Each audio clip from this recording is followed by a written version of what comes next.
and I will be the host for this webinar today. And I think you have a presentation, right? Yes. Mm. Which we shared last night with Laura. Has she shared it with you? Yeah. But you're gonna present it from you, right? Yes, we'll present it from our. I will share the slides. So the way we are doing is, I will start the presentation and I'll go until slide 14, and Amer will take it from slide 15 to the end, and then we'll open for the questions and answers. And all of this is going to be after your introductions. Okay. So is the whole presentation is gonna be with you or also with Dr. Dr. Hassan? I think it's going to be. Amer, what do you think? I think it's easier if I pass the slides, since we've done this before. Yeah, it will be just with me. Okay. That's good. So the webinar seems like 3 parts. Let's say introduction and presentation, then comments and questions. Perfect. Okay. How long do you think does it take? So we are aiming to keep the presentation about 35 to 40 minutes maximum. So we have enough space for comments, discussions, questions, and answers. Yeah, that's good. So 40 minutes for questions and like other 20 minutes for questions and. Yeah, I think the overall slot, how much time we have? 1 hour or 1 hour and a half? Okay. It's up to you. I mean, if you guys want to keep the questions, and in general, how much questions we get, right? Yeah. And then I think there will be not that much questions because the paper is really hard paper. I spent 3 days to try to understand it, and so we'll try to make it easy and very much focus on the policy aspects of it and how to use this kind of tool to inform decision making. Okay. That's our intention. That's what we are looking for. Very good. Just a quick check. JP, sometimes you have a bit of an echo when I hear you. I don't know if Dr. Algamdi has the same problem. No, it's okay from my side. Okay, and you guys can hear me fine? Yeah. Yes. Okay. Perfect. Are you both based in Washington, DC? Yes. Okay. Yes. So tell me if the sound is better if I do this. Is it better now? The sound? I think it's hearable, yes. Yes. And is it better now if I use the mic or the other one was fine as well? Or it's about the same? Are you using the mic right now? I'm using the speaker mic as opposed to the camera mic. Does it make any difference or no? Something just changed now. And is it better now? Yeah, because the other one was having some kind of echoey sound to it. Like okay, and now it's better. I agree, yes. Okay, very good. So I'll use that then. Yeah. I'll use this. And let's see if you guys prefer it with my headset or like I am doing right now. Okay. Am I pronouncing your name, Dr. Azafido, right? Yes, perfect. That is absolutely fine. Yes. Thank you. Okay. Thank you. So, do you want me to focus in certain areas in this work? I think before you answer that, can you hear me with this headset? Yes, and it's better. And I believe it's better. Yes. Okay, perfect. Well, I think yes. I think that one aspect that we want to highlight of this is I mean, this is the way we're thinking about presenting this is more an illustration of a simulation exercise applied to education and COVID.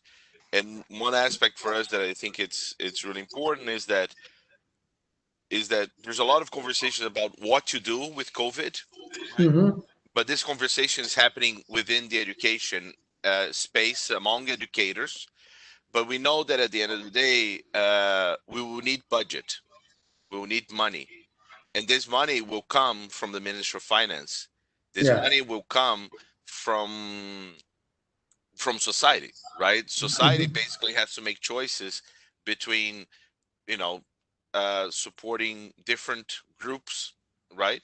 And the children often are an adjustment factor, right? They don't vote, right? And they are the future generation. And the risk of this crisis is that the budget for education is going to get cut, severely cut, and education will not have the resources to potentially be able to fund all these things that now are needed. Um, and we want to, you know, and I think one potential use of an exercise like this is to be able to broaden the conversation, right? As we are able to show to governments and to societies basically what would be the intergenerational cost of this, right? Um, That's a good point. Yeah. and then of course I think, you know, there are more concrete kind of policy aspects of this, you know, in terms of what to do with it. But I think, you know, there are lots of talks already about what to do with it, and we can come into this as well. But we feel that it's also important to understand what is the cost of inaction, what is the cost of not doing all the things that we're talking about that we have to do, right? Okay. And I think what the simulation shows is that inaction is very costly, right? And we need to be intentional. There needs to be, it is important to do our actions, to take our actions with a frame of mind. If you don't have a framework on how to respond to this, the problem and the risk is that we're going to be doing lots of different things that might not fit together, or we don't know how they will fit together. So I think having a framework, having a, you know, an understanding and a common understanding of what are the aspects of this crisis, uh, and how they might affect our students differently. It's also useful, right? Because it helps us think that, look, we need to be thinking about what the government does, but we also have to be thinking about how the households will be able to take up what the government is doing, right? In terms of, it's not just offering a radio or television show or an internet platform. You need to make sure that the children have a computer, internet connectivity, that they have a support environment from the parents know how to support their children on the use of these technologies, right? So we need to be thinking of the supply, the demand. We need to be thinking about the effectiveness, right? So having a framework on to have this conversation, we also feel it's a useful thing. These are great points. I'm gonna cover it.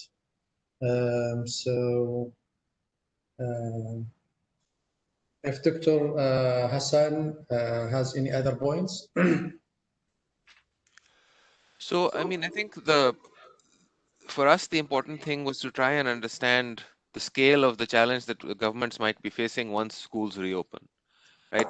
The whole idea behind these numbers is not to try and urge countries to open. The opening should happen as a result of the joint framework that the World Bank, UNICEF, and other partners are developing that takes into consideration the most important aspect, which is health. This is more to sort of give education systems some kind of lead time to understand that, look, you know, it's going to be very different. The classroom is not going to be the same, not the same number of kids. It's going to be very different because children will have different levels of preparation. And on good days, classrooms have a mixed set of children in their different ability to catch up and follow. And teachers don't always have the skill set needed to have this kind of multi-ability group in there. So, and this is going to be very dramatic across socioeconomic spectrum as well, because families are dealing individually with this situation, right? So, Yes. thinking these numbers are meant to sort of focus attention on the fact that, look, this is a bigger challenge than when we closed down schools, right? It's not just, okay, look, the challenge we had 3 months ago is the challenge we're picking up on. The challenge we had 3 months ago was a world that had 53% of children that were unable to read a basic text, right? And now we're looking forward to a situation where that will still be true, but also there will be children, you know, there will be dropout, there will be a whole bunch of things that people will have forgotten, there will be a whole bunch of things children will not have been taught. And all of that is going to have to be part of our thinking, as well thinking about how do you deliver learning today now, because you can't put 55 people, 60 people, 30 people in a room anymore, right? Until certain things happen, that's not going to be as safe. As a parent, as a teacher, it's not going to be safe, right? And so we have to factor all of those things into our conversations today, so that when inshallah we do open, we are in a position to tackle the problem we're facing. So for us, this has been very important to think about not just the various channels, but also the various ways in which it will play out differently for different groups. And there are certain groups that we were unable to really capture well because of all the moving parts. This is still an ongoing challenge, right? Where typically the World Bank writes reports about things that have happened with a lot of data that we know. Okay, it's settled data. This is a live situation. Like, we have growth projections coming every few months, every month, about what may happen down the road. So these are important factors that we think will keep this an ongoing conversation. Almost, it's not even that, okay, these are the numbers, right? These are the numbers today, and there will be more numbers next month, and so on. It feels like this is the start of a conversation. Okay, these are great points. If you want to have a little bit time before we start to. Absolutely. Sure. Okay. I'm also going to jump off for a second. I just wanted to know, who will we have in the audience? What is the broad sort of composition? Um, um, I'm not sure, but I think His Excellency Dr. Hussam Zaman, the President of the ETIC, is going to with us. Dr. also Nayaf Al-Jabri, the Director General of Research and Innovation in ETIC, and other ETICS leaders. Also, we announced this webinars days ago, and I'm expecting to have also some other interest peoples like educators, probably financing, and other peoples. But so far, we're gonna see when the webinar starts, and I'm gonna go back and forth between my questions and comments, and also our participants to have their overviews of points. So I'm gonna let you take some time to prepare. Sure. Thank you very much. Thank you. Okay. Thank you so much. Thank you.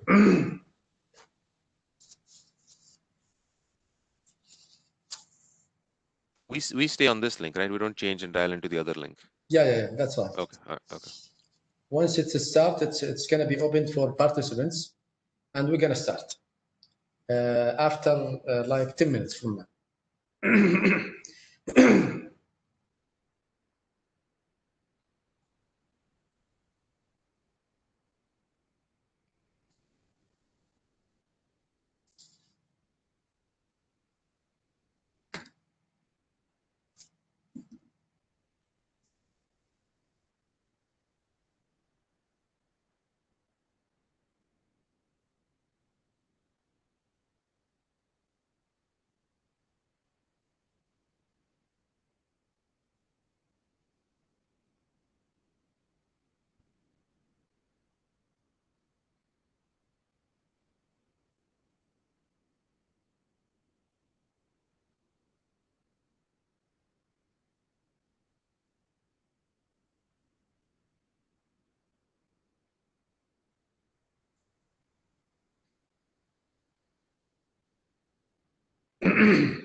By the way, is there a need to define ethic?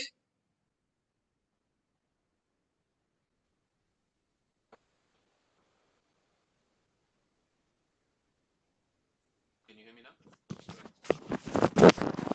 Sorry, is this better? Yeah. I think it might help. I mean, I'm not sure what the mix will be, whether it'll be all audience who is familiar or not. Okay. Maybe a few words would be helpful. Thank you.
Good morning, everyone. Can you guys hear me? Hi, good morning. Yes, we can hear you. Yeah, excellent.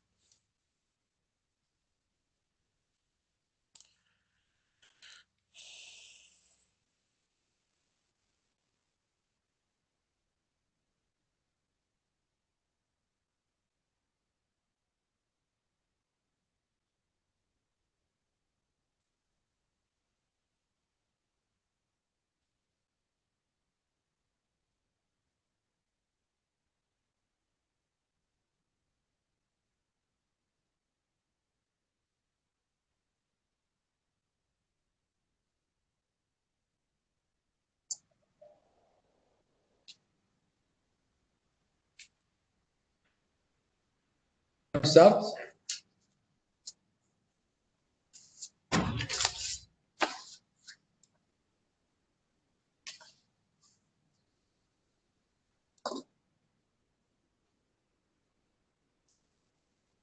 Dr. Azafidu, do you hear Yes. me? Do you want to start? Sure. Okay.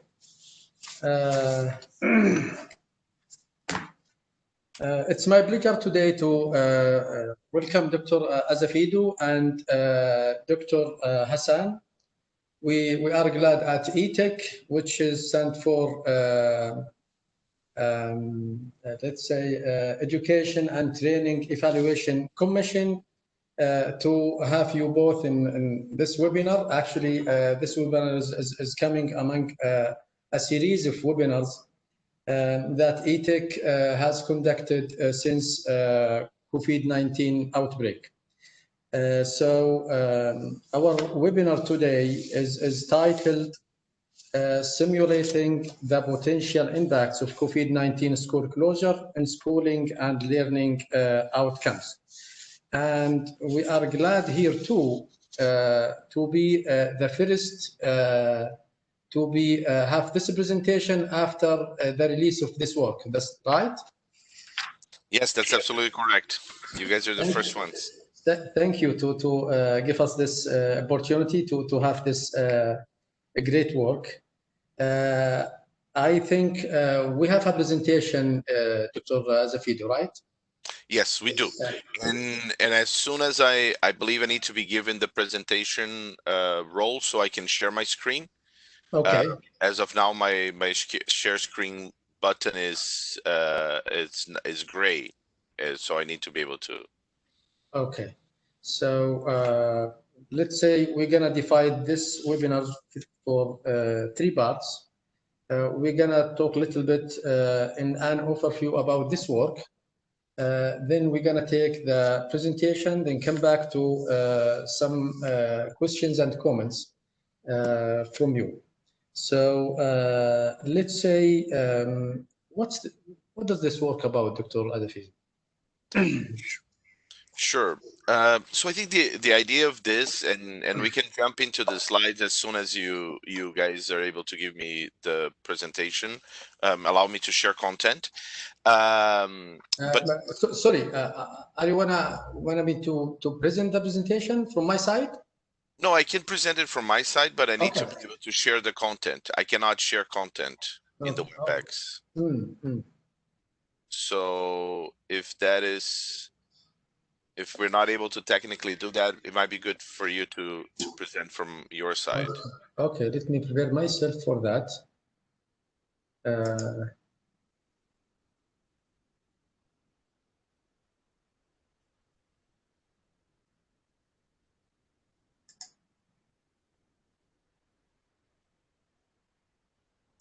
So this work is very much about simulating the potential impacts of COVID-19 or the novel coronavirus on school closures. So the school closures related to COVID-19, and what are the potential impacts on both schooling and learning outcomes. And we went a bit beyond, and we were able to present these results in terms of earnings loss for the student population, right? And certainly have done this at a global scale, right? And we have some results by regions and income groups of countries. But I think what is important, I think, for the audience is to understand that this kind of work, why this kind of work is important, right? In our perspective, and that this can actually be done at a country level as well, which was not the scope of this work. So our work was not intended to be the country estimates, and I'm still waiting for the ability to be able to share my screen. So I don't know what is happening. If you want me try. Yes, please. If you can just open the PowerPoint, we can go through that. Do you see it right now? أستاذ محمد. Yes. أستاذ محمد. Yes. تقدر تعطي الدكتور أمير حسن البرزنتر يقدر هو يسوي بريزنت. اضغط كليك يمين بالله على اليوزر حقه. Okay. بعدين assign privilege. Azevedo. Dr. Azevedo, please. بعدها بريزنتر. Yeah, Azevedo. Where is it? على الاسم حقه اضغط كليك يمين. كليك يمين. Okay. بيجي assign privilege. It seems I don't have it here. Over my name. طيب. Is there any problem to present it from my side? طيب اضغط على اسم الشخص وفوق على اليسار في كلمة participant. Going back to. Okay, so maybe we present it from your side. That's absolutely fine. So if we go to the. Let me try again. Okay. So next.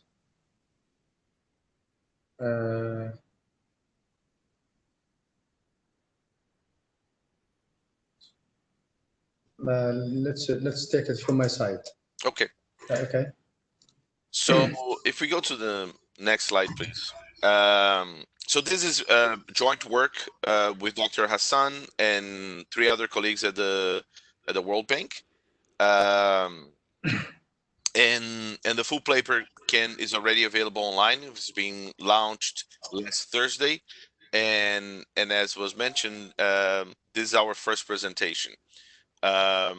So what we want to cover in this presentation is very much kind of give you the intuition of what kind of questions can be answered using simulations, and why they can be of use in a moment like this.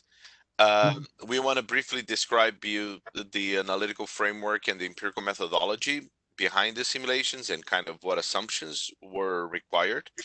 And then of course certainly present and discuss our global estimates, right? And getting to some of the policy considerations. I think for us, and following to the next slide, what motivates us to do this work is very much the understanding that in order to be able to respond and to create this new normal in education, which is coming, right? We need to broaden the conversation beyond, you know, the Ministry of Education and educators, right? And we need to be able to bring and explain to ministers of finance and society at large what are the costs and what are the consequences of the COVID-19 school closures, and most likely the new normal that we're going to be faced in education in the forthcoming years. So the kind of questions that we can answer with this kind of framework are: what are the expected learning losses that might occur due to school closures or the income shocks according to different mitigation assumptions, right? We're all talking about, we need to remind ourselves, right, that we have a twin shock at hand, right? We have both a health shock and we have an income shock, an economic shock. And both of them will have impacts on our students, and we also are thinking about how to mitigate those shocks, right? How to basically compensate for the consequences or the impacts of these shocks, and it's useful to do that using a particular framework or a common framework, so we all have a shared understanding of you know what is happening and what can happen if no action is taken. And I think it is important to highlight that action in this case is not simply reopen schools, right? We are in a new normal, and in this new normal, schools will have to be will have to have less students in the classroom. There will be times in which they will be open. There will be times in which they will be closed. In many contexts, students are going to be, class sizes will have to shrink, and students will have to combine the homeschooling with the schooling in the premise of the traditional building. This distance, right, between home and school will get more and more blurred, right? And the roles of parents, teachers, and technology will have to change and are already changing. So we need to prepare ourselves for that. And in order to do this, we will need resources, and we will need to be able to justify to societies that this works.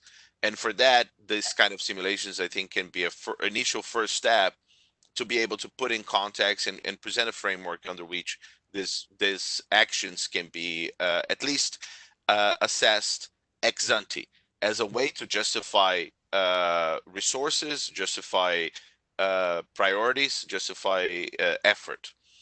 Now, we are going to be presenting results not just in terms of losses due to income shock and closures, but it's also important to thinking what are the dimensions, right? What are the measures of results that we think are useful? And in this work, we work with the PISA scores, which many of you are probably familiar. It's an international assessment, and we have PISA scores both in terms of the average as well as the share of students that are below PISA level 2. We also, and I think the screen, the presentation has moved. I think I give the presentation for Dr. Hassan to be presented from his side. Did you get it, Dr. Hassan? So you need to share content. Sure. Yep, Okay. I will do that in 1 second.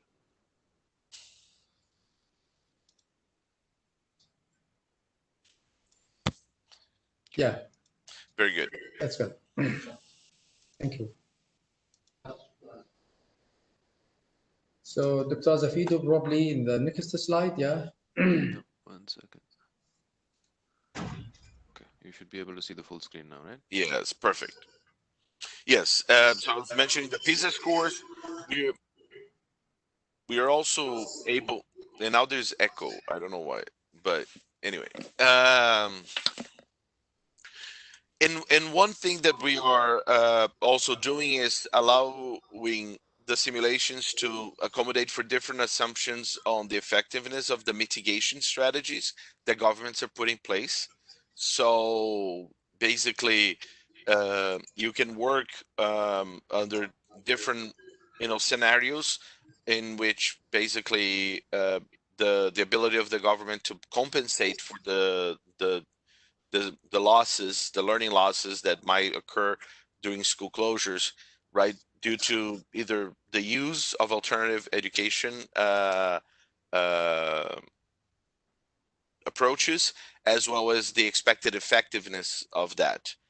And as I mentioned earlier, we are also presenting these results in terms of life cycle earnings, or what is the expected labor market impact of this school closure, right? Both immediately at a student expected, let's say, wages, earnings in the labor market, but also through a lifetime. So we bring it to present value, basically the expected loss of wages that might occur due to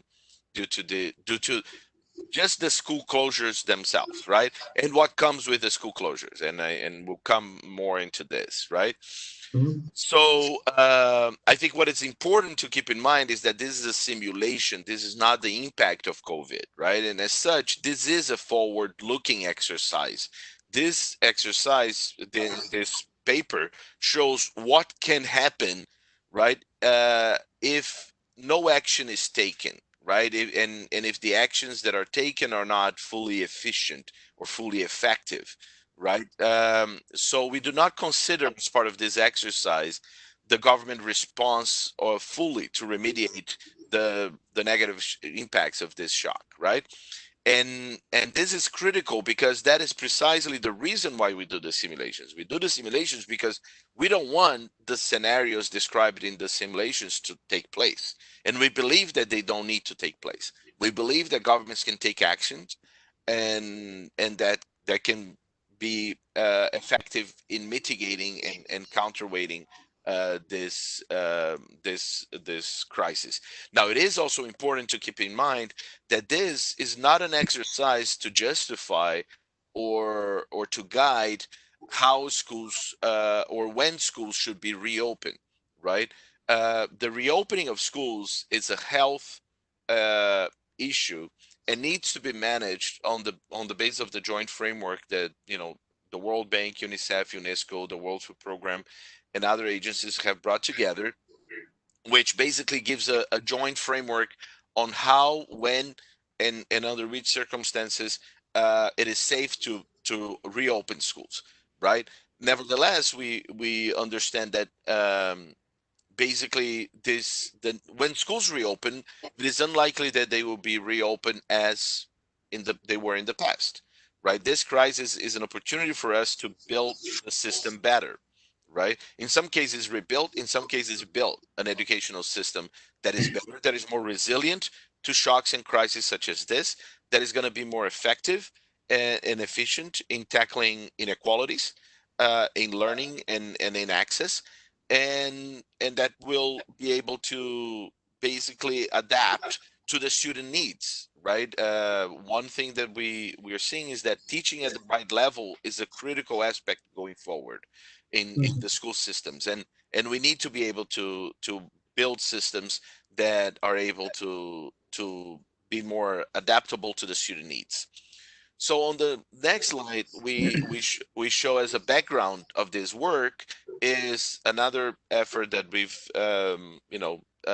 have taken in the World Bank jointly with UNESCO UIS, which was to basically the work on around learning poverty, in which we show that building on some of the same definitions used in the Sustainable Development Goals, that the world was moving at a very, very slow pace to be able to have all of our children reading with understanding by 2030, right? Our business as usual scenario would take us from today, half of the children in the world are not able to read and understanding a simple age appropriate text at age 10, right? That's where we are. And the historical pace of progress suggests that by 2030, this number would be only 10% lower. So we would go in the business as usual scenario from 53 to 43%. That is an outrageous. That is far from sufficient given the size of this problems, right? And definitely the world was in a learning crisis prior to COVID, and COVID has just made it worse, right? In the context of the World Bank, we've announced that this learning target goals in which we basically committed to support countries to be able to accelerate learning, to accelerate the pace in which they can reduce learning poverty. And what we intended was not even to bring it to zero, because that would be basically, with our technology of today, it would be completely un you know unknown how we could do it. But we felt that it was reasonable to expect that countries were able to accelerate their progress in reducing learning poverty by mimicking kind of the 80th percentile or the top performers of their different regions, right? And that would bring the learning poverty from 55, 53 to 27%, which would be halving today's number, or to today's rate of learning poverty. And this is very much the background of this work, right? We want countries to continue to accelerate, but we know that what COVID will do is basically take countries off track, right? It's going to become harder for countries to do this, and most likely countries will not be able to halve learning poverty by 2030. And the cost of action is that we might actually delay this objective by 1 or 2 generations, and that is a huge risk, right? That we all have to be aware and need to be mindful and think together how to avoid this. And again, this kind of simulations can be useful to help illustrate and explain what are the costs of if we don't take the necessary actions. So the next slide. So how did we think about this this crisis in the education sector? And again, this is a very simple framework with maybe a lot of arrows, because it's a quite complex issue and there's a lot of feedback loops. But we feel that having this kind of common framework can be a useful tool for us to have common conversations around what we're going to do about this crisis, right? Again, with the understanding that it's not simply about reopening schools, it's about thinking and reimagining the education sector in terms of what could be this school of the future, right? So we depart from the premise that basically when kids go to school, they learn, and as importantly, when they do not go to school, they forget what they have learned, right? So going to school has two effects, right? One is that enable kids to learn, but it also protects the learning that has taken place in previous years. And basically, this process is going to be a function, or the magnitude of this effect. This leads to the learning gains that kids obtain when they go to school. And we know that schools are going to be closed by different numbers of months, right? And all of that will be counterweight by mitigation, right? So, and what are these mitigations during the school closures? The mitigations are basically 3 elements together, right? It's what the government is supplying, right? In terms of the offers of the government, which can be through radio, television, multi-platform strategies, right? Coupled or paper, booklets, and other materials, combined with the ability of the households and families to access this remote learning that is being offered by the government, and ultimately driven by how effective are the programs that the governments are offering, right? we know that it's not just about having access to a platform or having access to a radio or a TV program, right? We also have to find out how effective the content actually and this delivery mechanism actually is. So we believe that the mitigation, our ability to mitigate this crisis, is going to be a function of these three elements, right? The supply side, the demand side, and the effectiveness of the offer. All of that will affect both learning and schooling, right? And will ultimately be reflected in our simulations, either using the learning adjusted years of schooling, which is the LACE, which is an interesting measure, and I'll come back to that, or the average learning loss from PISA, or which is our simulation 2, or the share of learners below the minimum proficiency level, which is simulation 3. Now, of course, as I mentioned earlier, this is not just a health crisis, right? This is not just about the social distancing that is leading us to close schools. This is also an income and an economic crisis. And as such, we also expect families to lose, well, families are already losing income and significantly. And we understand that this effect is heterogeneous by the level of economic welfare of a family. So we believe that there is a second channel, which is very important, which is the dropout of students due to families' socioeconomic conditions, right? The downgrading of families' socioeconomic conditions might actually lead some families to not be able to send their kids to school when the system reopens. Now, I think it's also important to highlight that here we're basically modeling in our simulations what we have data for, right? But we also know that there are many things that we do not yet have data for. We don't have data on the perceptions of the parents about school safety, right? We already reading,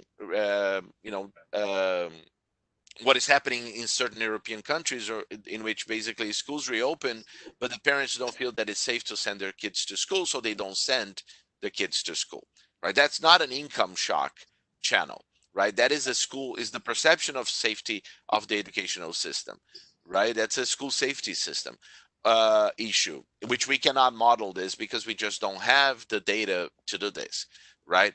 Or effects like gender inequalities that will happen, right? There's a vast literature that has shown that other crises have led girls to be disproportionately more affected than boys in certain settings.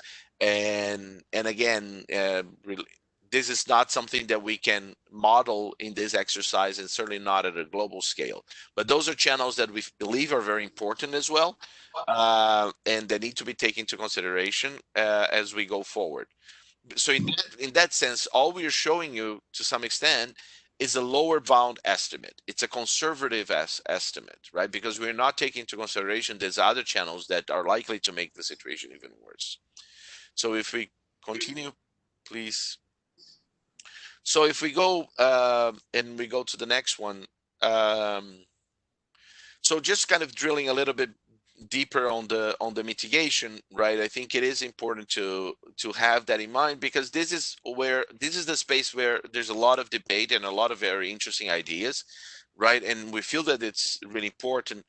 But we also have the sense that, and in the paper we do a broad literature review of what we know about a lot of this, and it's interesting because unfortunately there's a lot that we don't know, right? Because a lot of these efforts on remote education have been done in very different settings than the COVID, right? And they have been rolled out under significantly more controlled circumstances, with a lot more time for planning, right? So what we see happening right now is that governments are having to scale up these efforts very, very rapidly, right?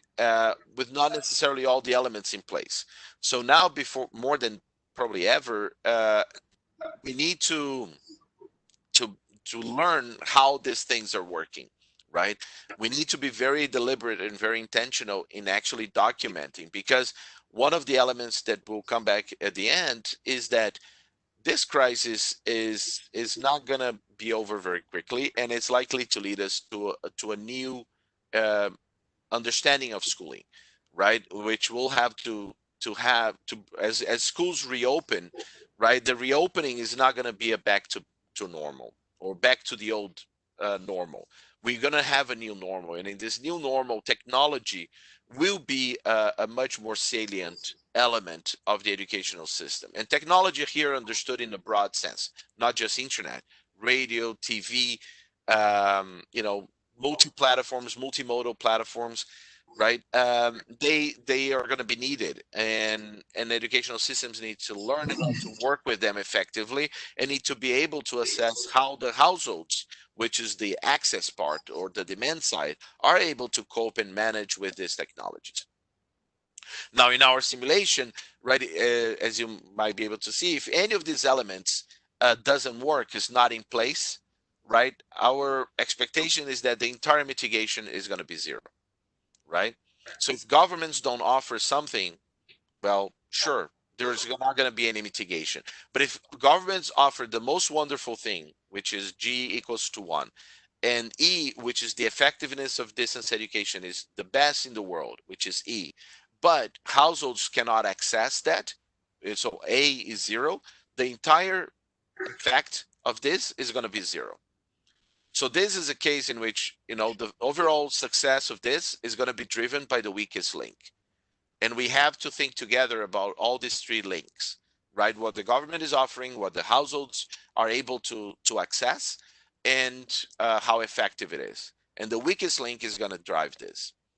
So to the next slide, just to give you a sense of what is the distribution of access to technology in households today, we see that it's extremely unevenly distributed, right? So if you take the column of internet access, which is the third column from the end to the from the back to the from right to left, we see that in low income countries today, 6% of children have access to internet at home, and a personal computer is about 6.6, right? Now, of course, in high income countries, this number is close to 80%. So again, you know, the world is likely to become even more unequal. And governments need to understand what is the context in which they're working, and for that, you know, household surveys and data is critically important, right? And high frequency data in order to have a pulse of what households can and cannot do. So to the next slide. So maybe just going very briefly through the simulations, which are built on the framework that we presented earlier, right? So we have 3 simulation exercises, and we work with 3 different scenarios. And I'll briefly describe the simulations and the scenarios, and then my colleague Amir is going to walk you through the results and the policy and final conclusions. So one of our kind of preferred measures, given its global coverage, is to use the learning adjusted years of schooling, or the LAYS, right? That's an interesting framework because the LAYS allows us to connect this conversation with the human capital index and the ability of countries of strengthening and building their human capital. So what the LAYS is basically a function of the number of years that children are expected to be in school for any given country, adjusted for the quality of this educational system. And the educational system is given by the HLO, or the Harmonized Learning Outcome Measure, right? Now, the HLO is going to be affected by COVID through 3 elements. One is the amount of time, or the share of the school year that schools will be closed. The second one is how effective is the mitigation, which we talked about before, the 3 elements of mitigation. And ultimately, and last but not least, the school productivity, or the expected learning gains of that country. So from PISA, for example, we are able to estimate how many PISA points a child is expected to learn, or to add to their stock of knowledge from one year to another school year, right? So we are able to basically, that is basically how much learning a student is absorbing, is receiving at each school year, right? So that is a critical element of these exercises, right? Then, of course, we have the expected years of schooling, and there we have it that, you know, that's going to be a function again of the same school closures and the mitigation effect, but also the dropouts, right? And the dropouts are basically driven by two elements. One is this elasticity of a school enrollment in respect to income, and the second one is the GDP projection for that country, right? So how big or how deep is going to be the economic recession, which is a number that is changing by the week, right? So in our paper, we simulate this using 3 projections of GDP, and we see that every month, one from March, one from April, one from May, and for each one, you know, in each release of these projections, our expectations about the world economy gets more and more pessimistic, right? And today this number is about 7 million of students that we expect to be out of school just because of the income effect of COVID. It has nothing to do with the gender differentials. It has nothing to do with the school safety concerns that parents might have. By just the income alone, it's likely to drive 7 million kids out of school. So on the second simulation, we basically build on the PISA, and we are only able to do this for a much smaller number of countries, about 92 countries for which we have PISA data. Now, of course, Saudi is one of these countries. So in our paper, we don't focus on individual countries, but it's something that if you feel that it could be of interest to Saudi Arabia, it's something that, you know, it could be pursued, and you're welcome to reach out to our colleague Laura Gregory to follow up as there is interest to this, right? In any of these, as a matter of fact, for a Saudi specific context. And in the PISA, basically, it's a similar scenario in which the learning loss in terms of the PISA mean score, it's going to be a function of the school closure, the mitigation, and the school productivity.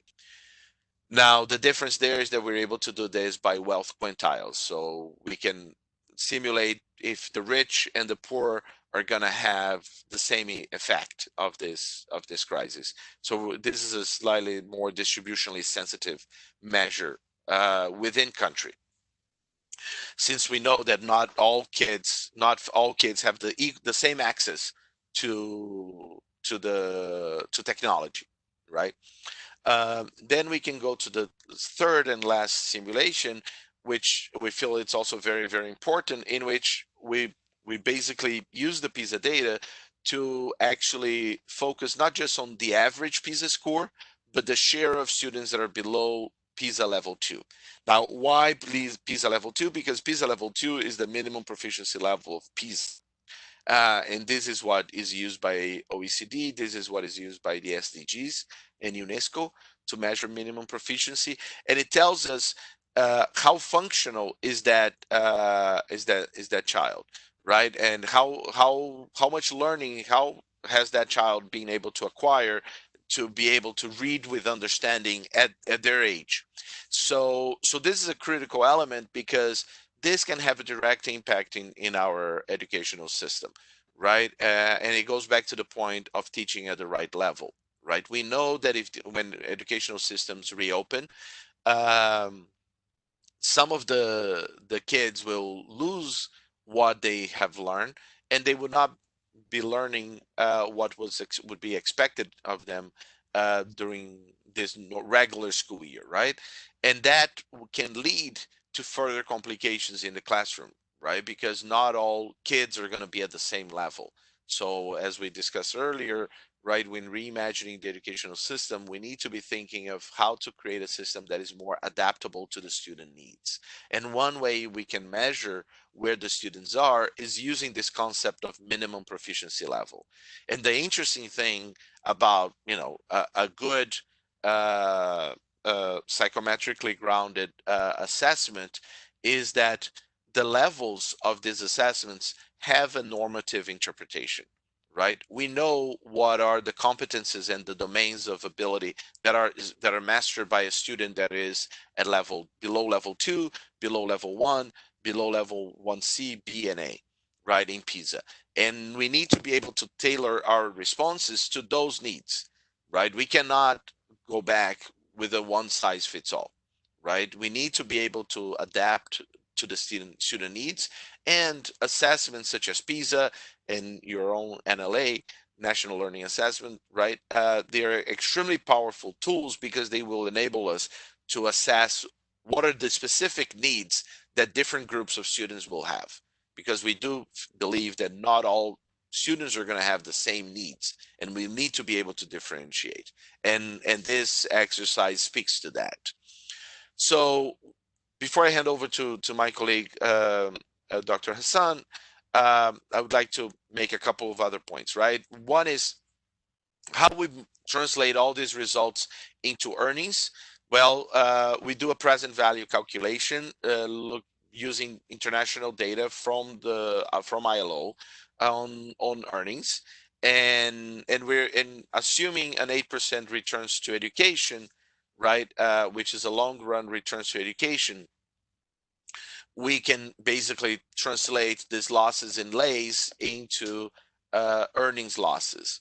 And this is very important because that gives a lot more concreteness to this measure, right? And allows us to move this conversation beyond the education sector, right? We as in the education sector certainly need to be at the center of this, but it's critical for us to be able to bring into this our colleagues in the Ministry of Finance, our counterparts in society, and the parents. They need to understand, right, that this short shock can have long-term consequences in our children's lives, right? And one way that we can see this is through those prospects of earnings through a life cycle, right?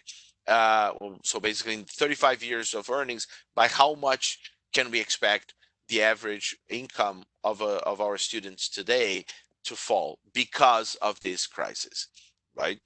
So if we go to the next one, Somia, do you want to take it over from here? Sure. Can you guys hear me? Yes. Okay. So good afternoon, everyone. Assalamu alaikum, and thank you especially to the eTech colleagues for inviting us for this presentation. What I'm going to do now is walk you through some of the results we get when we apply data to the three simulation processes that Joao has just outlined. And as we've described in various parts of this presentation, there are a lot of moving parts. And one additional layer here is that we think different parts of the economy around the world are going to be affected differently. We think that low-income countries and high-income countries are going to have a fairly different experience as we think through these simulations. And so in this table, what we're presenting you with is essentially our starting values for each of the three scenarios that we consider. So the first piece in our thinking is how much is the learning gain for a typical child in a school system in a low-income country all the way up to a high-income country. That's what you see in this first row. So we feel that given what we know from the literature, given what we know from assessments like OECD's PISA, that on the low-income country front, on average, it might be 20 points a year that a student learns from one grade to the next, all the way up to 50 points for a high-income country. Then, because we feel this entire scenario of COVID-19 is still evolving, we think of three potential degrees of how strict COVID-19 may end up being for school closures. So in an optimistic scenario, 30% of the school year is spent with schools closed. In an intermediate scenario, it might be 50% of the school year, and in a pessimistic scenario, it might be 70%. Similarly, we have different assumptions for how effective we think mitigation might be. So this varies by income category of the country, but it also varies by scenario. So when it's optimistic, there is more effectiveness. When it's pessimistic, there is less effectiveness. And then thinking about how much that may result in for our Lay's estimate, there's a simple calculation as well that combines these three items together. And of course, as JP mentioned, part of this calculation is premised on what is the overall outlook for growth for countries. And these are numbers that are being produced both by the World Bank Group, but also by the IMF, and these are being updated on a fairly regular basis. And we've done these simulations with a variety of sources, and we get fairly similar and reinforcing results. So the first simulation, which looks at what happens to schooling adjusted for quality if school closures are 3 months, 5 months, or 7 months. So in this chart, what you see is the first bar is the status quo before COVID hit. And what it tells you is that around the world, children will get 7.9 years of quality adjusted schooling. That's the sort of global average. But with schools closed for 3 months, that number may drop down to 7.6 years of schooling. With schools closed for 5 months, that may be 7.3. And with 7 months of closure, you might actually have almost 0.9 years of schooling adjusted for quality lost. So the idea behind the schooling adjusted for quality is that, you know, time spent in school is not necessarily all one-to-one equal to learning gained while in school. So this adjustment allows for the fact that not all school systems are equally effective in a certain window of time. So in the intermediate scenario, which is our sort of middle range scenario, we expect that schooling adjusted for quality might drop by 0.6 years, even though schools are only closed for 5 months. We've unpacked this both by income category of country, but also by region. So just let's take a look at the Middle East, North Africa region, where the baseline amount of learning adjusted for quality was 7.6. And in an intermediate scenario, we think that this might, the school closures and everything else that we've outlined in our model might lead to learning adjusted for quality dropping from 7.6 to 7.1 years. The second exercise examines what happens when to the average scores that one might see on a PISA type regime. So baseline around the world, on average, the test scores that countries that we have in our sample were about 440 points. And with a 5-month school closure, this might drop by about 16 points, so to 424. But the average, while it's a handy device for communication, actually is hiding a lot of what's going on. So this is why we were interested in the third simulation, which is looking not just at what's happening at the average of the distribution, but what's happening at different parts of the distribution. And so what we do in the next simulation is unpack what is happening underneath the mean, essentially. So what we're trying to do, and sorry, before I get to that, is just to show you that in Middle East and North Africa, if we unpack this by scores, by regions, the average was 400 points. And in an intermediate scenario, this might fall as low as 384. In a pessimistic, it might become 374.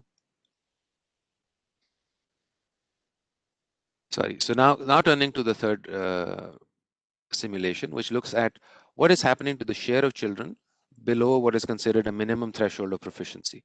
And this is basically, think of this as being able to do the basics. So a PISA score comes with various levels of proficiency, and level 2 is what the OECD has defined as being a minimum level of proficiency. And at the world which we saw in the 2018 round of PISA, the most recent iteration of PISA, 40% of kids were below this threshold. And our simulations suggest that this could go up to, this could increase 10 percentage points up to 50% in just the middling scenario, which is about 5 months of school closure. That's a pretty large jump because that's about 25%. So that, and of course, if you think about a longer window of school closures, this number will just go up. And that's important because this is, again, these exercises are meant to prepare us for what we might expect when schools reopen. And knowing that you will have a much larger share of students coming back to school, having sort of forgotten what they were taught, not having had the opportunity to learn new material, and not being able to what is essentially considered the basics, right? So that number will be much larger when schools do reopen. In MENA, that baseline number was already at 55%. And in an intermediate scenario, you could have that number go up to 65%. So 5 months of schooling closure, and all the other channels that we've outlined in the earlier part of the presentation might have this number tick up all the way up to 65%. And basically that suggests that 2/3 of kids may not be in a position to do the basics.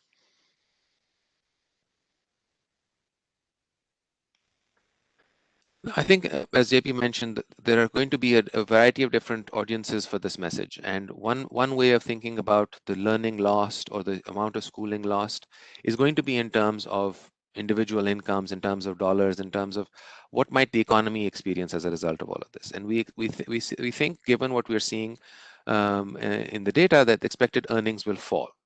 And again, in an intermediate scenario, this estimate is suggesting that per student per year, there might be as much as $872 lost in earnings. These dollars are in 2017 purchasing power parity terms. And the range is fairly wide in 355 all the way up to $1,400 per student per year. Now, depending on which country you're in, this is a very large share of what people might expect to earn. And in MENA, the starting point, I think, is a range between 457 in the optimistic scenario, going all the way up to $1,800 or so in the pessimistic scenario. Again, optimistic being 3 months of closures, pessimistic being all the way up to 7 months of closures.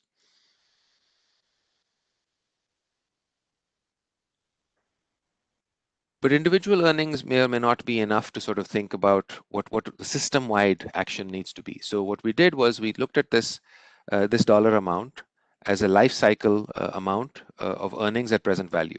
So over the lifespan that we think a person might have, over the working life we expect the person might have, we think that in the intermediate scenario, these losses would total something like $10 trillion. Now, that is, I think, a number that we struggled with to try and think about just how large that would mean in the scheme of things. And one of the ways in which we try to think about that is to think about what is it that governments spend on educating these students over their lifetime when you think about what governments spend on primary education and secondary education. So in MENA, the range of this number is somewhere between $0.2 trillion lost all the way up to $0.8 trillion, depending on the severity of the scenario. But what we thought about is, so when we think of what these trillions of dollars mean in terms of how governments are going to spend to educate these students over their lifetime for basic education, this comes to globally something like 16% of what the governments would have spent on these kids would be lost just as a result of school closures from COVID. In MENA, this is about 12%. Again, we're only focused on what is spent on primary and secondary. This is not looking at the spending on tertiary. And this feels to us fairly significant in terms of not just the actual dollar value, but also in terms of what systems are actively spending to try and get their populations educated. So we realize that we've thrown quite a wide range of numbers at you, but one of the things we wanted to highlight in this conversation is that for us, this has been and continues to be a learning activity. And there are a lot of things that are still evolving. And so these are simulations that will most likely need to be updated. But for the first thing is, this simulation is something that we're trying to do with a pandemic that nobody has ever seen before, right? The size of the shock is unprecedented. The other thing is that, we know before COVID-19 struck, there were many systems that were experiencing a learning crisis. So thinking through what that means for what else might transpire is important. We also have from the data a pretty clear sense that the income shocks that we've been modeling really affect the older children, the ones that might be able to participate and help out families by joining whatever work may be available. The other thing that we want to differentiate these results from existing work is that the effects that we're talking about in terms of the average score is not something that we should think about as sort of the metric for learning poverty, right? What we should be thinking about is sort of the learning poverty gap or the learning poverty severity, which is what that simulation 3 tries to get towards. And as JP has already mentioned, as Dr. Azevedo has already mentioned, there are many important channels that we don't unpack in part because we're still trying to sort of grapple with exactly the mechanics of which this will play out. But we do have a sense that the existing inequalities in any school system, the existing inclusiveness or difficulties that different students will have accessing the system will only get magnified as a result of the COVID-19 crisis that we're experiencing.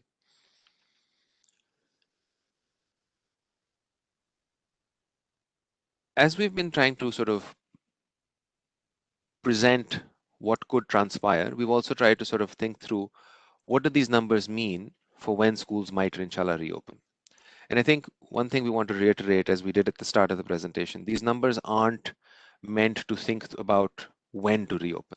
They are meant to think about what to do when health authorities and sort of all the other competent authorities make the assessment that yes, now it is safe for schools to reopen. Because health and safety must come first. But in terms of thinking through how big these numbers are or are not, it is very important to do the testing and tracing and education as well. So think about trying to do assessments as students are ready to rejoin schools so that we can assess, in fact, how much these learning losses actually were. I mean, right now we're premising them on certain assumptions, but there is not going to be a substitute for actually checking on the quality of learning as students re-engage with the school system. It'll also be important, I think, to maintain flexibility and have a curriculum that can adjust to this new reality. Because in fact, I mean, it is completely unprecedented, and teachers will need the flexibility so that to have some wiggle room with the curriculum, and they will need support to be able to tackle lower levels of learning and higher levels of inequality in their classroom. I think teaching at the right level will take on a whole new importance and meaning. It's always been important, but when you have a system recovering from such a rapid shutdown and trying to continue, there will need to be a lot of buffers in place to make sure that that transition is as smooth as possible. And in certain contexts, it'll be very important to not just open schools, but also make sure that communication flows and awareness campaigns are done in a way to get children to re-enroll. As a parent, I think about, do I send my child to school when schools say they're able to open? And I think an overarching concern is about health and safety. And so making sure that the communication on that front is shared with parents as they're making this decision is also channeled through the communication avenues that the ministries of education have, and not just through the health avenues and so on. So as we said, this I think we feel is one phase of an ongoing conversation, and we'd love to hear from you and get your questions and get your feedback on this. But again, as we say, COVID-19 unfortunately is still with us, and we're still trying to assess the state of play as we go, and so we will be looking at these numbers over time and trying to update these as well. So Dr. Al-Ghamdi, over to you, and look forward to the questions.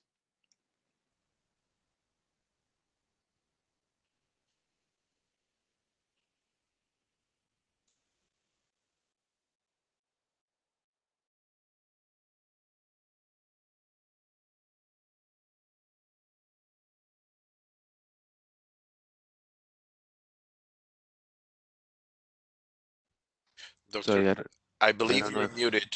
okay. Yeah. Yes, you are muted. Yeah. Okay. Thank you. Thank you, Dr. Azevedo and Dr. Hassan, for this great presentation, and also thank you to give us at ETEC this opportunity to have it after it's released. Actually, it's let me say it's a tough paper. I was trying to read it and understand it during the last 3 days, connecting concepts with each other and trying to track these data. But I found it also helpful to have this infographics. Do you see it? It helps me a lot to understand it. And I want to ask our participants here to go to World Bank website to find the original paper and other materials. So let's say our participants here So it seems like Turkey asking for an average students who graduates from high school on time without any delay and has a diploma, how is their life career will be affected? Dr. Azevedo? Sure, and we can pick up this one, and then maybe we can group some other questions as we go forward. So I will start.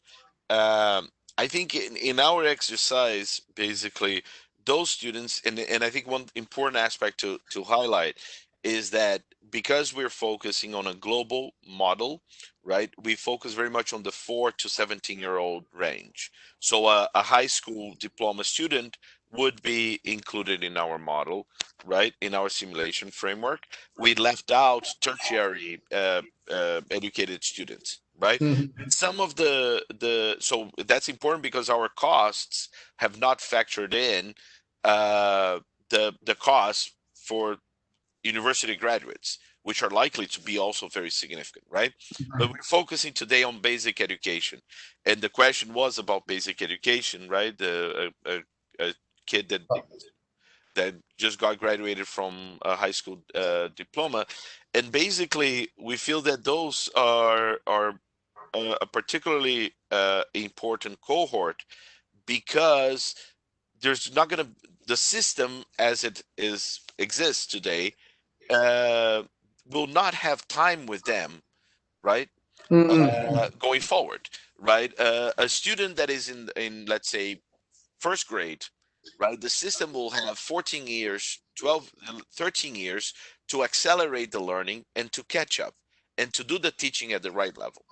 For these kids that are graduating, right, that are in critical transitions, right, it is likely that these kids are going to be out in the real world without necessarily the exposure to an education system, right, as it exists today to support them. So again, that goes back to the issue of reimagining the educational system, right, and thinking how we can actually keep some of them engaged, right, as they leave, so we're able to catch up and make up for the losses that are happening. Now, of course, this is going to be very different for those students that are transitioning to, let's say, the labor market versus those that are transitioning to the university system, right? Mhm. Those that are transitioning to the university system, we probably will have ways to accommodate and to have some support and provide some support to them as they enter the university. But for those that are in the labor market, it's a very different world, right? And that's where I think we all have to think very intentionally and very deliberately in how to keep the engagement. And that's where I think some of the ideas that we explore in the paper, and we mentioned that, you know, this new normal, right, which is happening as we talk today in the educational system, will be blurring the distances between housing, the home, and the school, right? Education will truly become, or has the potential of becoming, continuous, right? It has to become more fluid, precisely because we don't know when we're going to have to close it again, right? We don't know if this is going to be the last time schools are going to be closed, or this is going to be a recurrent element, which will be seasonal until we have a vaccine that works at scale, right? Um, so all these elements will have to be taken into consideration, and this particular age group, I think it's a very important one, because as of today, right, our system loses the contact, loses the connection, and maybe that's also an opportunity. It is an opportunity for us to really embrace the concept of continuous education and taking it forward at a different level, right? Yeah, and that's is going to lead me to shift the talk to Dr. Hassan. So, what about the scale of action that should be taken in this issue, Dr. Hassan? Sure. So I think we have to tackle this from a variety of aspects, right? I mean, we have to think about parents and children and as the students, but we also have to think about what the school system needs to have in place. So if you think about um, the modalities of delivering education, right? We're very used to having a classroom kind of environment, having to turn around overnight pretty much in some places and saying, okay, no more face-to-face instruction, everything will be remote is not something that can be done without proper supports in place, both for the students and for the teachers, right? Because having the sort of feedback mechanism from the students, being able to look at people's faces and say, oh, you know what, I think the child is getting it, or no, I think the child is kind of drifting off because I'm not delivering the message in a way that is being digestible, means that you need to give the teachers the support to be able to do this remotely, but also give students the ability to understand that, you know, it'll be a have to be by definition more, I think, bite-sized, if for lack of a better word, right? Because again, sitting down in front of a screen for hours on end isn't going to be as effective as kind of the dynamic you have with schools, and you have friends, and you have, you know, a whole sort of, it's not just a learning experience, it's also a social experience. So there will be a variety of things that systems will have to think about. The scale is not going to be about you know, if we have the technology, we're fine. It'll have to be, you know, we'll need to have a way of making sure children are getting what we want them to get, but we'll have to be much more flexible. I mean, if in settings where exams are very high stakes and things like that, we will have to take a very hard look and say, look, maybe this is not the time to have this very high stakes exam at the regular schedule. Maybe we should delay things, you know, or maybe we need to extend the school year to make sure that children have an opportunity to catch up, to make sure that, you know, what we want to get across, which is learning, is possible. It's not just going through a mechanics of saying, okay, we delivered X hours of material, right? Even when you think about something as basic as providing things via TV, let's say, making sure that the schedule is such that, you know, children of different age can receive the content at the right time of day, right? I think it's going to be thinking through all the things that we're always thinking about when we're trying to build and deliver quality education, but now doing it in a much more decentralized way, and thinking about moving parts that we aren't necessarily thinking about on a business as usual kind of way. Thank you, Dr. Hassan. Dr. Azafido, you emphasized the importance of having a framework for different stakeholders. Would you please elaborate a little bit in this area? Absolutely. And so I think the idea actually is to have a common framework across different stakeholders, right? I think often the challenge is that different people will come into this challenge from a different perspective, and that's natural, right? Because what we all come, you know, the let's say people working on teacher training will see this problem from a teacher training perspective. The colleague working on teaching platforms will look at this from a technology perspective. The colleague that works on student assessment will look at this from the perspective of those that have to implement and test students.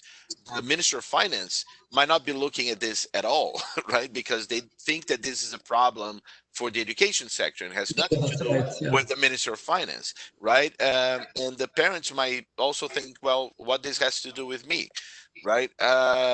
So I think it is important to, in order to be successful in a strategy to tackle this problem and to really use this as an opportunity to reimagine the educational system, right? We need to build a common framework, and we need to build a framework that actually enables everybody to see themselves in this framework, right? How can I contribute? Where's my little box? Where's my little, you know, nugget, the acorn that I can actually help in this big tree, right? And because without that, there's not going to have we won't have, or it's going to be much harder to build a common ground and a common understanding of what the problem is and what will it take to solve it.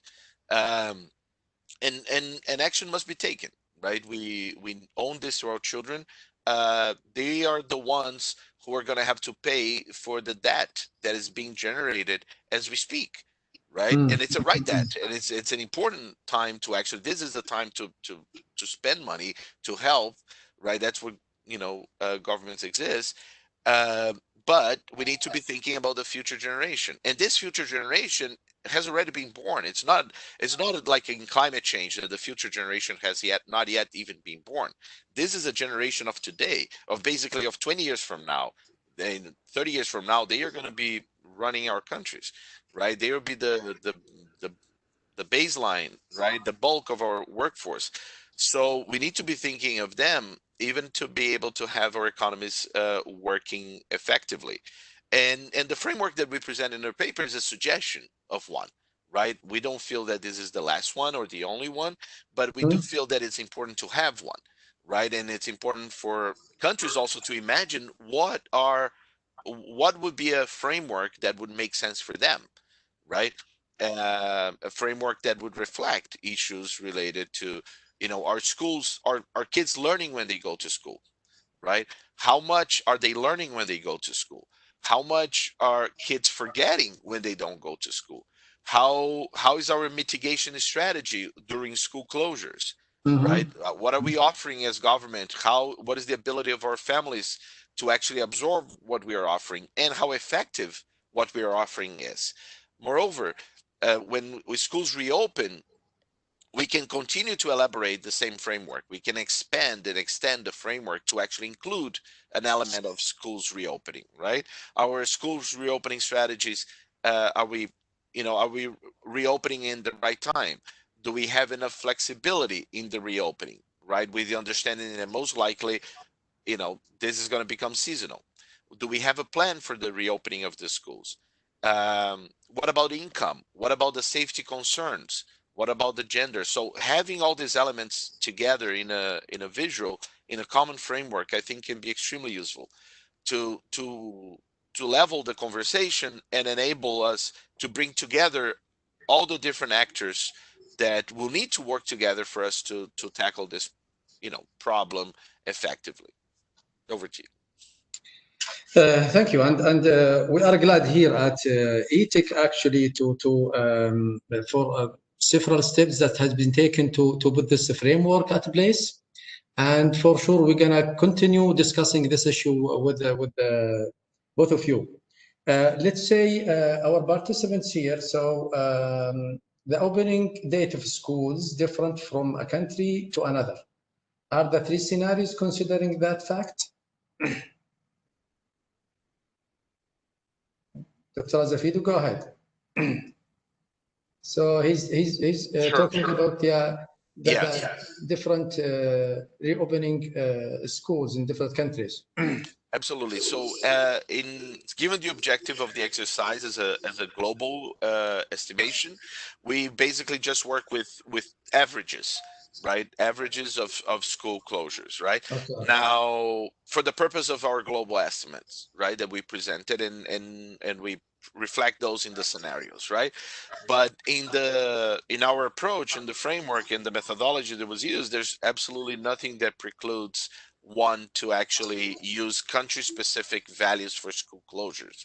Now, one thing to keep in mind is that the vast majority of the countries have not yet set a date for when schools will reopen. So that is also part of the reason that we haven't done this, is that, in most of the world, this has not yet been decided.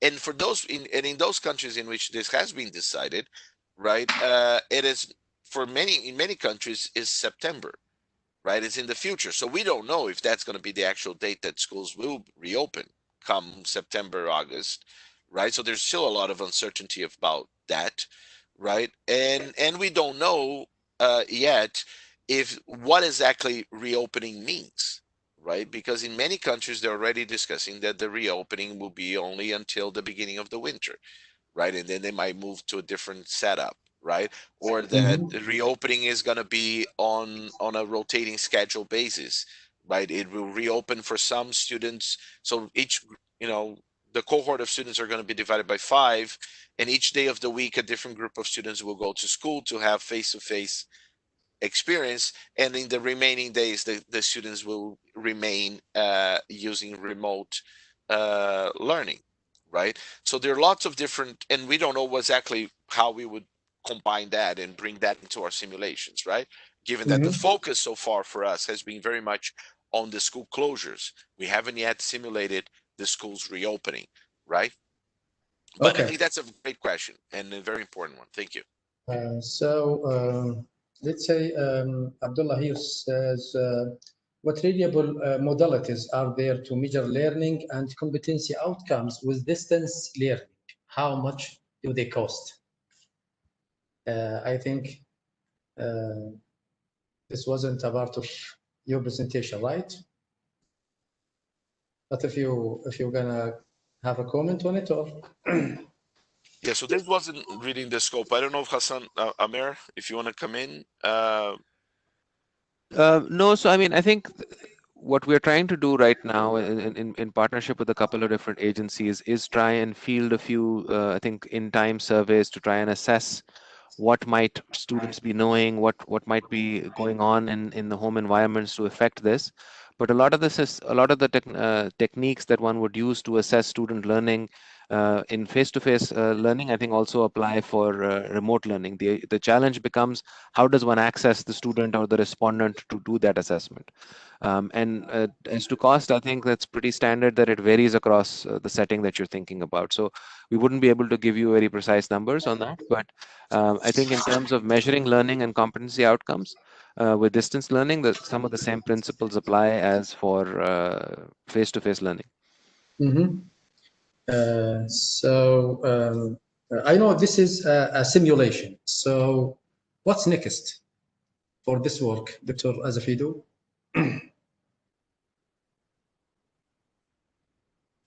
So we definitely want to continue to well, I think it to some extent it depends on Are you going to use, for example, a real data to recheck? So yeah. So what we want is to have engagements with clients like yourselves, right? We want this to be useful for the countries, and that of course takes us to because that's where the decisions are being made, right?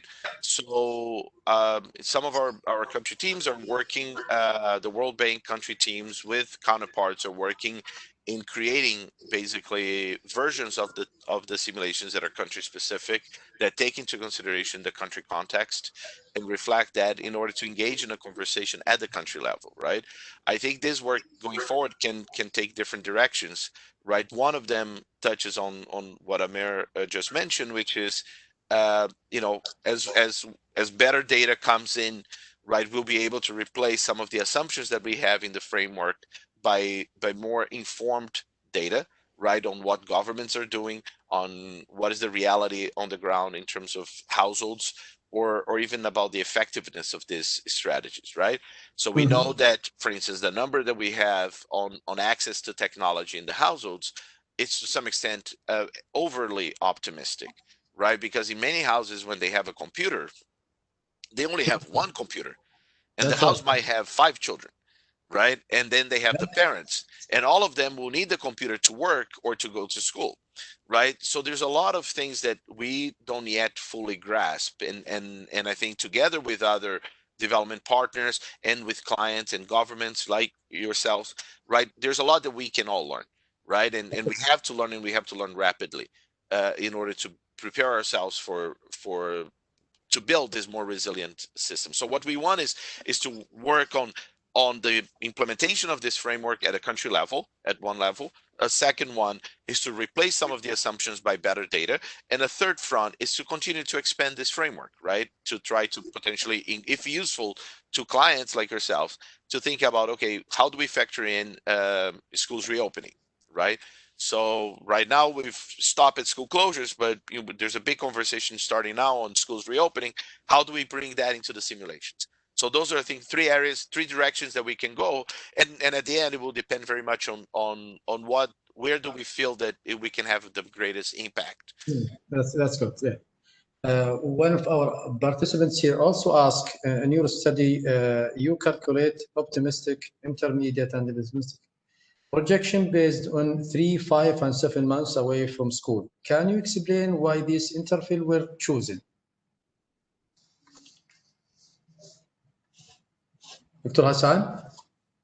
Sure. So one of the things that we did, we have some colleagues at the bank who have been tracking what's been going on globally. So at its peak, we had 1.6 billion students out of school, and we've followed individual countries to see, okay, how long did schools stay closed? Did some start to reopen, and so on. So for the countries that we did have information, we were able to assess that, today we're looking at already close to 3 months of schools being closed around the world for the countries where we had data. And so at some level, the 3 months is almost a lived reality for all of us, right? It's almost coming up to 3 months.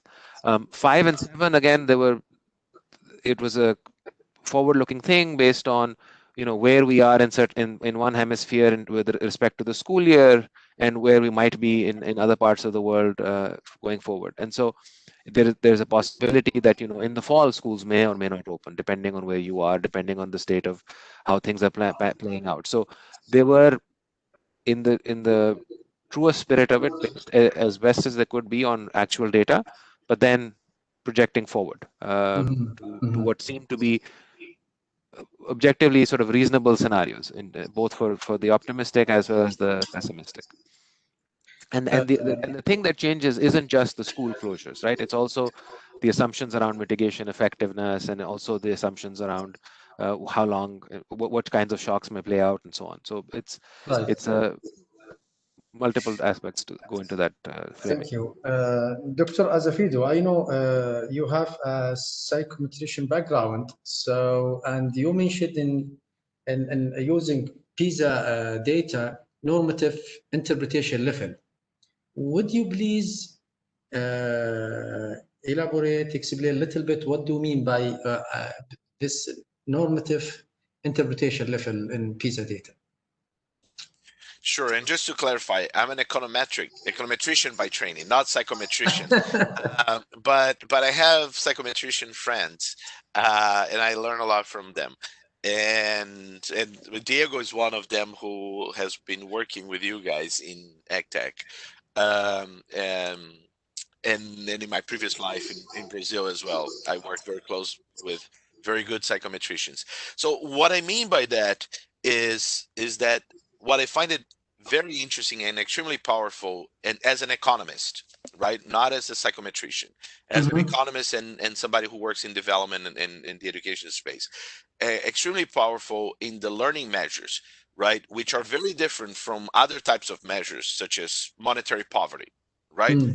Monetary poverty, we use money, use the consumption, the expenditure of the household that comes from the household survey, right? The expenditure of a household doesn't have any meaning, right? The dollar amounts or the monetary there, if you know $1 less or more that the family spends in anything, you don't really understand. There's no intrinsic value or information content in that, right? You need to relate this to a number of other variables and do an analysis to look at if this expenditure is coming from the occupation or the preferences of the household, and so on and so forth. In education, I think we have a different possibility, right? Because when assessments are built using item response theory, right, and are grounded in items and are grounded and built on the base of a matrix, a reference matrix, right, a common framework of these items which have domains, subdomains, competences, right, and those tests follow all these properties, right, we actually get a lot more than just a score, right? We can learn from that test a lot more than simply, oh, a student. As a matter of fact, right, most of these tests have no value for an individual student, right? The PISA tells us nothing about an individual student, right? But it tells a lot about the system, right? And it tells a lot about the competences in which different segments of your student population or your 15-year-old population actually are able to master. What are the competences that they are able to master? And if you look at the PISA documentation, and we have in our paper a reference to that, and I'm sure you are familiar with that as well, right?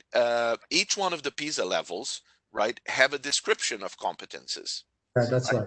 And that's what I mean by it, right? Because we can use that description of competences, and that's what I mean by being normative, right? Is that we're able to know what do we expect, what can we expect statistically and psychometrically, right? A student to master given their level in the PISA score, right? And that is a lot more informative than a 350 or 375 or 415. I don't know what to do as an economist with 415 or 398 in a PISA score, right?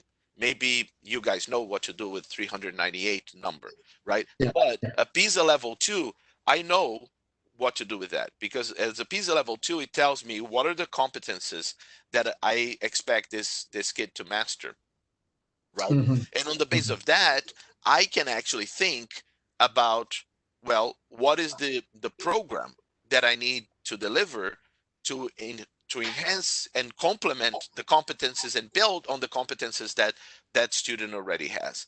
Because that's also another interesting aspect of learning, is that learning is cumulative, right?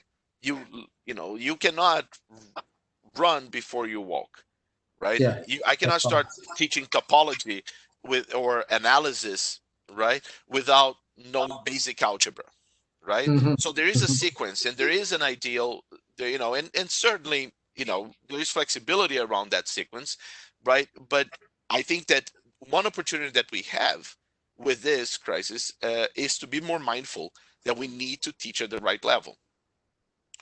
Right? There's a lot of literature that in economic space and education space that has shown that when you teach a student at a level much higher than what they are, they don't learn. Exactly. Yes. Right? And that creates dropouts, that creates low learning, right? That is a waste. That is a waste of the teacher's time. That is a waste of the student's time, right? We want learning to be a meaningful experience for the student. And for that, we need to be able to teach at the right level. And looking at the PISA levels, and that's just an example, right? In your national learning assessment, you probably have competence descriptions, right? Yeah, For each one of your levels. So, and that is even better because that is linked to your curriculum, to your national curriculum. So the point is, how do we use this information to adapt and to adjust what we offer to the students? Because the point is that a student that is one level below the minimum proficiency threshold, right, will require a different package of learning than a student that is 2 levels below the minimum proficiency threshold or 3 levels below the minimum proficiency threshold, right? We cannot and should not give them the same treatment, if you will. We cannot give them the same experience because it won't be effective, right? If the learner is 3 levels below, we need to actually build the foundations, right? Bring them 2 levels below and then later 3 levels below it and eventually above the minimum proficiency level. Go ahead. It's a logic. Exactly, and one aspect of this that is also very critical is to be thinking that we need to have a conversation of what this minimum threshold is. What is this minimum proficiency level that is relevant for my country, right? Which might be different than what is relevant for another country. I think a lot of times we obsess with learning as if it is a continuum, right? If it is 400 or 275, and a mean means nothing, right? Any mean has a variance, right? And we need to focus the conversation from the mean to the distribution, to the variance. And we need to look at the entire distribution of learning and identify where each learners are, and then think about the programs and the interventions that are best suited for them. That's what teaching at the right level is all about, right? And that's what I meant by the normative interpretation of the scale, right? It's a great explanation. Thank you. And I think the time is almost. So if there is a takeaway point from both of you, Dr. Azevedo and Dr. Hassan,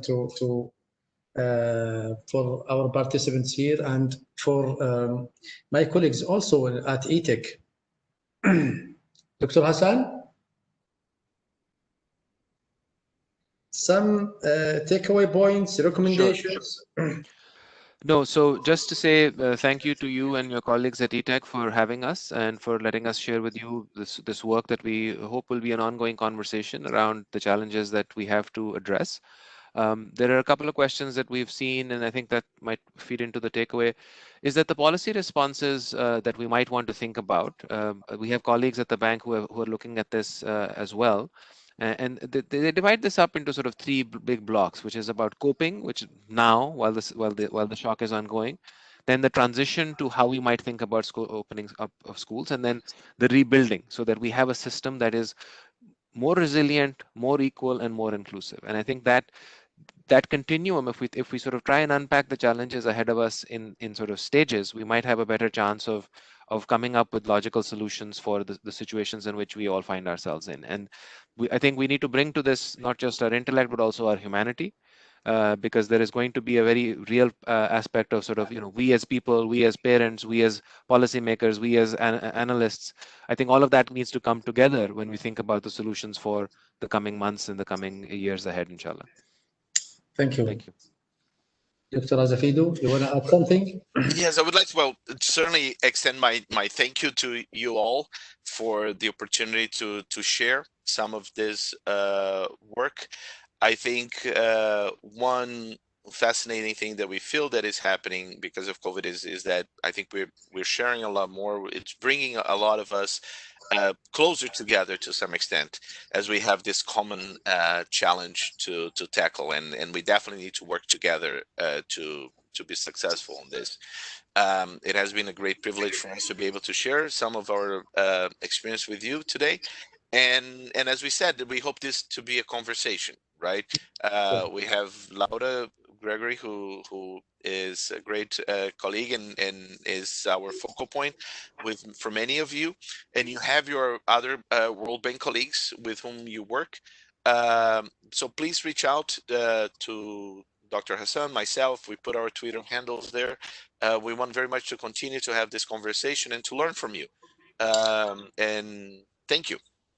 Sure. Stay safe. Sure. This conversation, I'm sure my colleagues at eTech is going to continue to put that framework that we talked about in place. By the end of this webinar, I want to thank you, both of you, Dr. Azafidu and Dr. Hassan. Personally, I enjoying your presentation and your comments, and hopefully to see you soon and to talk to you also, and to see you in here in Riyadh at eTech. So thank you. Thank you very much. Stay safe. As always. Bye-bye. Bye.